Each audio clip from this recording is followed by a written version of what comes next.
Welcome to part 2. This may in fact be one of the more chaotic and late night ones where I'm not feeling so great, but actually, in my experience, those can be some of the more revealing and some of the more useful recordings I make. I am planning on putting this on YouTube, which should influence how honest I am, but I think I'm going to be pretty honest and open about most things here at the moment. One thing I know, I shouldn't play so much Command & Conquer Red Alert 3 late at night. It's just not good for me. Not good at all. What else can I say? Well,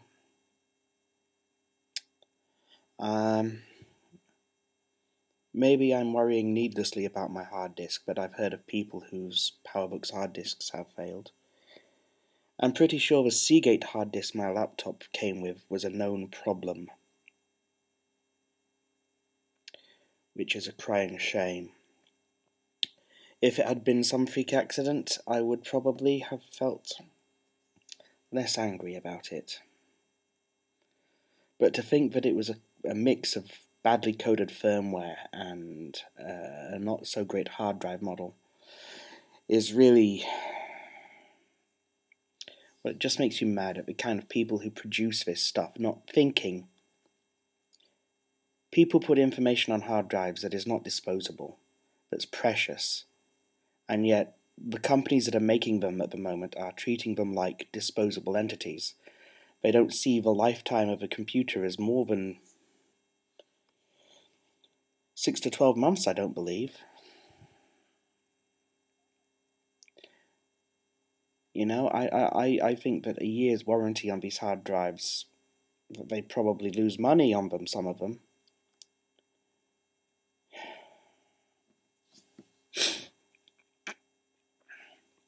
And I know people lose a lot more in terms of data. Well, I've backed up now, so God willing, everything will be fine. I've got a triplet of LACIE hard drives sitting next to me that I've been using to back up external ones. And my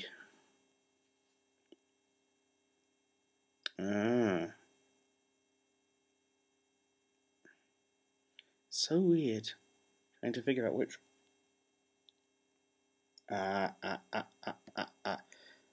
figure out which finger you're twitching in a video. It's weird. Yes. My reasoning has been that it's very unlikely that I'll get major damage to data in one, but not both at the same time. I wanted to put down some thoughts and some impressions about what happened over this weekend. Some of it is vaguely political, some of it is emotional, and some of it is stuff that I probably won't talk about because this video is going on YouTube. Infest. I went to Infest this week. It was really deep and moving and at the same time not. I'll be honest, I've been more at home and felt more among good company in the Wendy house. And yet I did speak to so many lovely people who were happy to chat to me. An older crowd, I guess. I felt the whole atmosphere was more synthetic. But people's friendliness, while well-meaning and great, was a very shallow connection with them, you know?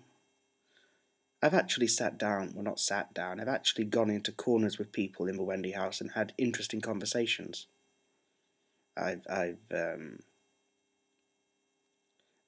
I've talked about magnetics and physics, and I've talked about people's courses and what they're doing in life. I've got to know people at Wendy house.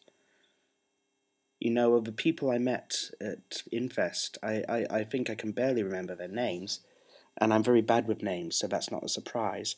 But I can't really remember anything about them. They haven't told me much about them. The only thing I know is that one girl was a barmaid.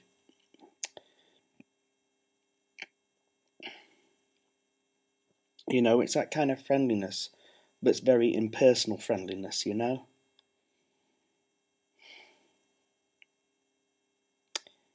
And the music was okay. I really liked Aria, which I think they pronounce area, as in an operatic area, but it's spelt with an AY. And I quite enjoyed Rotasand and Mandroid. Very theatrical. But I'll be honest, while the music was nice, it wasn't awe-inspiring. It wasn't like going to a Delirious concert or a Worldwide Message Tribe concert, or probably not even like going to a Band with No Name concert, like I will be in a few days' time. No, it was like... It was like... It was like going to see your mate's band and thinking, they're pretty good. Hey, they're good enough to go pro.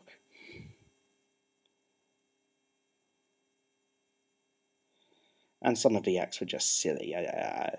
There was one act called something like Agonize, I think.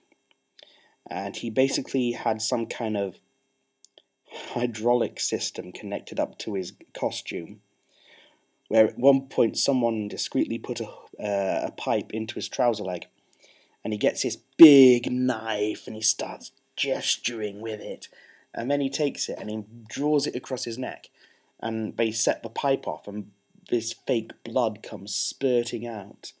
And later on the second chorus, I think he does something similar with his wrist, and I'm like, man, that's not entertaining.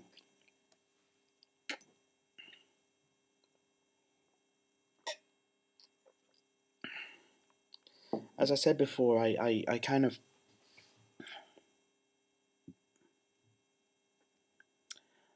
of had this image of Infest based upon walking out around the people going to the festival in like 2008 and previous years, but was that they were all quite young.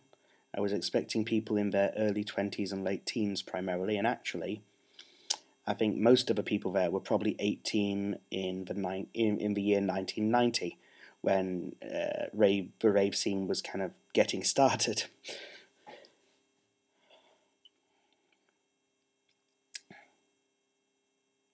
And I was expecting people to be a lot wilder, a lot less subdued.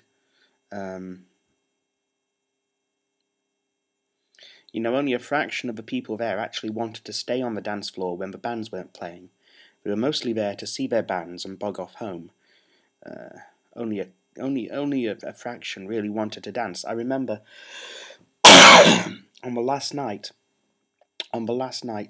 after the last act had played, there was this huge exodus from the dance floor, and only a few people, I say a few people, like a quarter of the crowd, was left to actually dance on the dance floor till the end of the night, on and off. You know, people just left at that point, which is a shame.